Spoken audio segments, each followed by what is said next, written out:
Hello and welcome back to Man v Film. It's time for Eureka Entertainment's June 2026 announcements. This time we have 3 films here. I've not had a proper look at them. These, or 2 of them, are films I am aware of, familiar with. There's one that's come out the blue that I haven't heard of before that I really want to check out with you lovely folk because it just looks like my kind of thing. We'll save that to last. So first up, what we have here is, I believe, Richard Attenborough's debut directorial film, the musical Oh, What a Lovely War, number 357 in the Masters of Cinema series, which is released on the 29th of June 1799. Having begun his career as an actor, celebrated for his performances in the likes of Brighton Rock, The Great Escape and Seance on a Wet Afternoon. If you haven't seen Seance on a Wet Afternoon, it's fantastic, an amazing movie. Richard Attenborough made his directorial debut in 1969 with Oh, What a Lovely War, a satirical history of World War I told through the British music hall tradition. Adapted from John Littlewood's 1963 stage musical of the same name, Oh, What a Lovely War restages the events of the Great War as the film traces the progression of the conflict from the assassination of Archduke Ferdinand in 1914 to the armistice of November 1918. It intertwines the fortunes of the everyman Smith family with performances of popular wartime music, from the recruitment song I'll Make a Man of You to the airmen's anthem The Bells of Hell Go Ting-a-ling-a-ling. Featuring a who's who of British acting talent, from Dirk Bogarde to Michael Redgrave and Maggie Smith, Attenborough's first film as a director earned him a raft of BAFTA nominations and set him on the path to making A Bridge Too Far, Gandhi and Chaplin. The Masters of Cinema series is honoured to present Oh, What a Lovely War on Blu-ray for the first time anywhere in the world.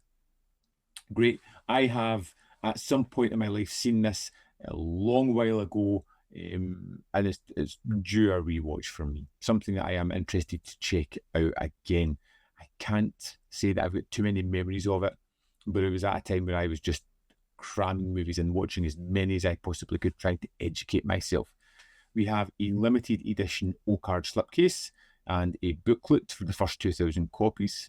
It's a 1080 HD presentation by Paramount Pictures with the original English mono audio, English subtitles, new audio commentary with British cinema scholars Melanie Williams and Lawrence Napier, archival commentary with Richard Attenborough, Your Country Needs You, a new interview with film historian Simon Brown on the depictions of World War I in British cinema, extensive making of documentary presented in 3 parts, Welcome to World War I, the Smith Family Album, and Keeping the Home Fires Burning. Great. It's something different again in the Masters of Cinema series. You know, it's what I like about that is it needs that constant refresh.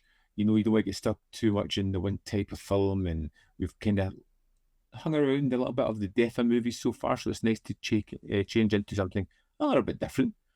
Next up, we have Empire of the Ants, which I have seen before. It was one of those movies that just stuck with me. I know deep down it's not a great movie, but there is something just fun about it, and I'm looking forward to revisiting this monster movie. It comes out on the 22nd of June. It's for $17.99. Nicknamed Mr. Big by famous monsters of Filmland, founder Forrest J. Ackerman, the writer, director and producer Bert I. Gordon built his reputation on films featuring giant monsters from King Dinosaur to The Food of the Gods via The Amazing Colossal Man and The Earth versus the Spider. In 1977, he made his final giant monster movie, Empire of the Ants, inspired by an H.G. Wells short story of the same name. Following the illegal dumping of radioactive waste in the ocean, a barrel of toxic sludge washes up on the beach not too far from land, being sold by unscrupulous developer Marilyn Fraser, who brings a number of prospective buyers to view the beachfront location. And all seems to be going well until Marilyn and her clients find themselves under attack by giant irradiated ants, mutated by the chemicals introduced to their habitat and determined to destroy the human race. Owning as much to classic creature feature them as it does to H.G. Wells, Empire of the Ants is an ecological fable for the increasingly climate-conscious 70s, presented in a monster movie package that could have been the work of inimitable Bert I. Gordon. Eureka Classics is thrilled to present this cult classic for the first time on Blu-ray in the UK. I genuinely miss films where the sole catalyst for carnage was the fact that radioactive waste was being dumped or being somehow warping things, or that kind of trope is just something that was so silly but so fun and an easy gateway into something really cult. We have the limited edition O-card and booklet for the first 2,000 copies. There is a 1080p HD presentation on Blu-ray, optional English mono audio, optional English subtitles, new introduction to Empire of the Ants by Chris Cook, the big picture interview with film historian Kim Newman, focused on the life of cult filmmaker Bert I. Gordon, audio commentary by the producer Bert I. Gordon, audio commentary with David Duvall, with film historian and filmmaker Michael Varity, radio spot, and the original theatrical trailer.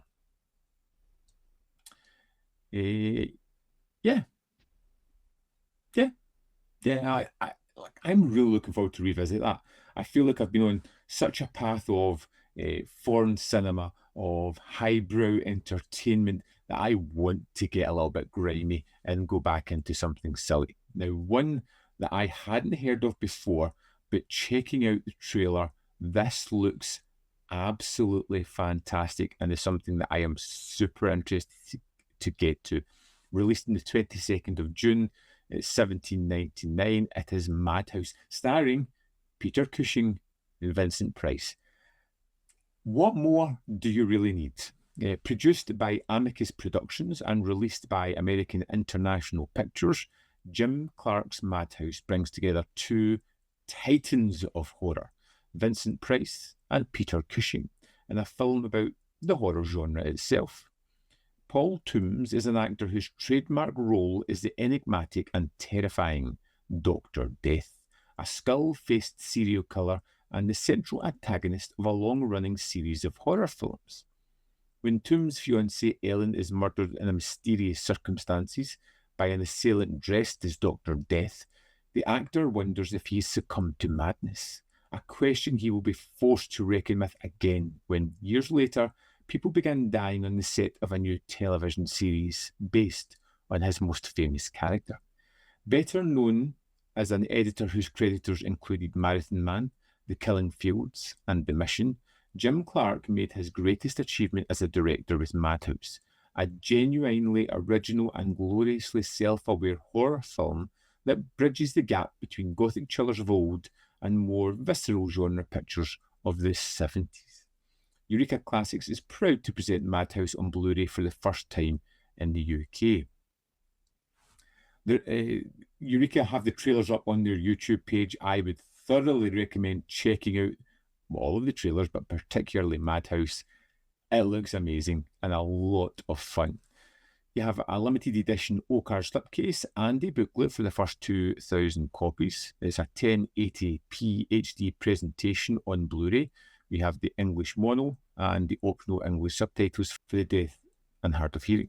The new introduction to Madhouse by horror novelist Stephen Laws. Lights, camera, murder. A new video essay on Madhouse by horror and gothic scholar Mary Going. Audio commentary by film historian David Del Valle. Archival making of featurette, stills gallery, and original theatrical trailer. Yeah, all sounds pretty fantastic to me. So, you've got three somewhat different-ish kind of films. We've got a musical film that has awards that looks pretty terrific, and for what I remember, I genuinely liked it, with Oh, What a Lovely War. I'm interested. Empire of the Ants is something that's going to scratch that nostalgic itch that I have. But Madhouse is something that I'm eager to get to. It looks wild and crazy and different and fun. I am all in for that movie and checking it out. It's an interesting month for Eureka. A little bit different than most other months, and something here that I'm really excited about. I think it's a month that speaks strongly to me, and it has me quite excited, particularly Madhouse. I would love to know if you have seen any of these films and have a thought on them. Let me know in the comment box below, or what you're picking up, or what really excites you here. I'm just curious. As always, there is more content up here. You can see more of my stuff in the description box below, or links to Patreon, membership program, and manvfilm.com, always, in which you can support. Thanks for watching. We'll see you next time.